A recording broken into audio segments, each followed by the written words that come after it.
Hi dear learners, welcome back to the channel. क्या आप जानते हैं दोस्तों कि हमारी बॉडी के अंदर डिफरेंट स्ट्रक्चर्स जैसे सेल है, जैसे टिश्यूज़ है, जैसे हमारी बॉडी के अंदर डिफरेंट टाइप्स ऑफ केमिकल्स ये कैसे बनते हैं।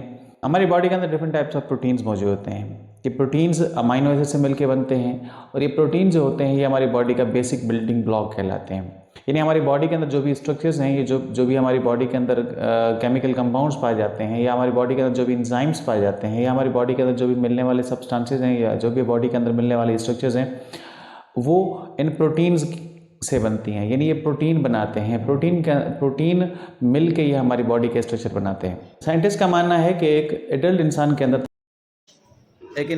तकरीबन 10,000 से ज़्यादा प्रोटीन्स होते हैं जो कि मिलकर हमारी बॉडी की बेसिक बिल्डिंग ब्लॉक बनाते हैं, बेसिक स्ट्रक्चर्स बनाते हैं, जो कि छोटे छोटे सब यूनिट अमाइनो एसिड के बने हुए होते हैं, मिलकर हमारी बॉडी के डिफरेंट स्ट्रक्चर बनाते हैं।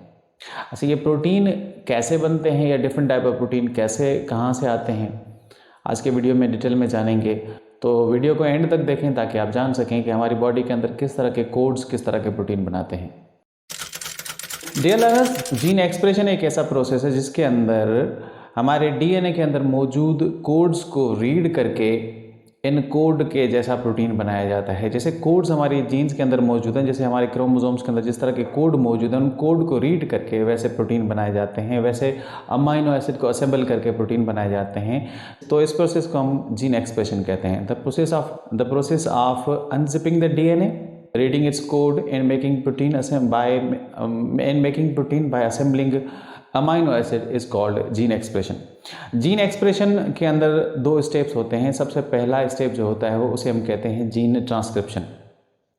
ट्रांसक्रिप्शन वो प्रोसेस है जिसके अंदर एक सेल के अंदर मौजूद क्रोमोसोम्स, आप सबको पता है कि हमारे क्रोमोसोम्स के जो धागे होते हैं उनके अंदर डीएनए जो होता है वो उनके दो धागे आपस में एक दूसरे के साथ जिप बनाकर जुड़े होते हैं, जिसको वॉटसन एंड क्रिक मॉडल के मुताबिक डबल हेलिकल स्ट्रक्चर बताई गई थी।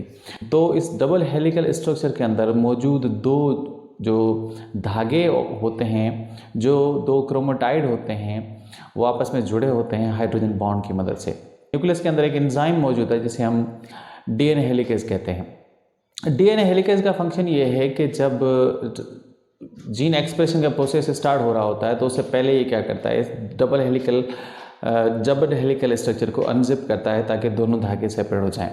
उसके बाद एक एंजाइम होता है जिसे हम आरएनए पॉलीमरेज कहते हैं, वो उस जगह पे जाकर अटैच होता है जहाँ पे कोड होते हैं, क्योंकि डीएनए के धागे के अंदर हर सभी कोड जो होते हैं वो एक्सप्रेस नहीं हो पाते, या उनके अंदर वो कोड नहीं होते। सिर्फ यूकोमेटिन वो एरिया होता है जिसके अंदर वो कोड होते हैं।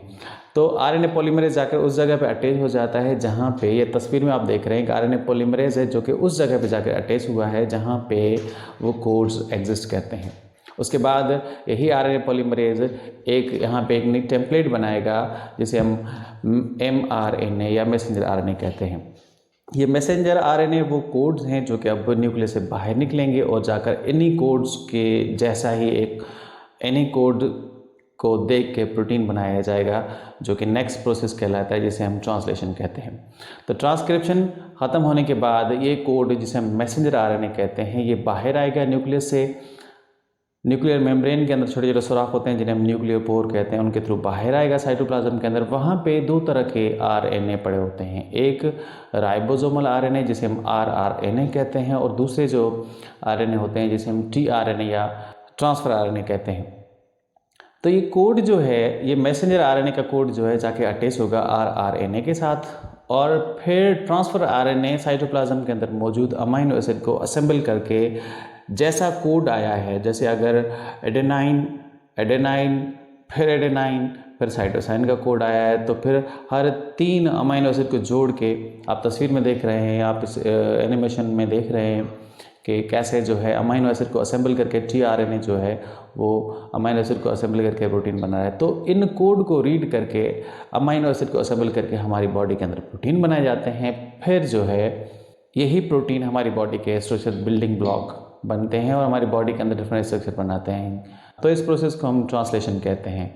तो जीन एक्सप्रेशन में पहले ट्रांसक्रिप्शन होती है, उसके बाद ट्रांसलेशन होकर प्रोटीन बनाए जाते हैं। तो इस तरह हमारी बॉडी के अंदर प्रोटीन बनते हैं और फिर हमारी बॉडी की डिफरेंट स्ट्रक्चर बनती हैं। तो यही हमारी बॉडी के वो कोड्स हैं, यही हमारी बॉडी की वो बायोलॉजिकल कोड्स हैं, यही हमारी बॉडी के अंदर पाए जाने वाले वो डिफरेंट फॉर्मुलेटिंग यूनिट्स हैं जो कि हमारी बॉडी के डिफरेंट स्ट्रक्चर बनाते हैं। ये सभी इंसानों के अंदर ऐसे ही होते हैं। 4 ही हमारे पास नाइट्रोजन बेस हैं और फिर हमारे पास 4 ही हमारे पास 4 सभी इंसानों के अंदर 4 तरह के ही नाइट्रोजन बेस पाए जाते हैं, जैसे एडेनाइन, थ्रेयानिन, साइटोसाइन और थायमिन। और आरएनए के अंदर थायमिन की जगह पे यूरेसिल होता है। उसके अलावा राइबोज शुगर और फॉस्फेट ग्रुप। सभी इंसानों का डीएनए इस तरह होता है, लेकिन उनके अंदर कोड्स अलग अलग तरीक़ों से अरेंज होते हैं। हो सकता है एडेनाइन के बाद गुआनिन आए, या एडेनाइन के बाद साइटोसाइन आए, या फिर एडेनाइन के बाद एडेनाइन की एक सीक्वेंस चल सकती है। तो इसी तरह के कोड्स होते हैं, हमारी बॉडी के अंदर डिफरेंट स्ट्रक्चर बनाते हैं। इसी तरह की कोड्स जो हैं वो प्रोटीन बनाते हैं, और वही प्रोटीन जाकर हमारी बॉडी के अंदर डिफरेंट स्ट्रक्चर बनाते हैं, जैसे ब्लड बनाते हैं, जैसे इंसुलिन हार्मोन बनाते हैं, जैसे हमारी बॉडी के अंदर एंजाइम्स बनाते हैं, और इस तरह वहाँ एक इंसान की बॉडी बनती है। उम्मीद करता हूँ चीज़ें आपको समझ आई होंगी। अगर आपके अंदर भी कोई ऐसा प्रोटीन या ऐसा कोड मौजूद है जो कि आपको इंसिस्ट कर रहा है कि इस चैनल को सब्सक्राइब करें, लाइक करें, सब्सक्राइब करें तो सब्सक्राइब कर दें। लाइक करने के लिए अगर आपके अंदर एनर्जी मौजूद है तो लाइक भी कर दें। अगर आपका दिल कर रहा है दूसरों तक शेयर करूं तो शेयर भी कर दें। मिलते हैं फिर जल्दी एक और टॉपिक के साथ।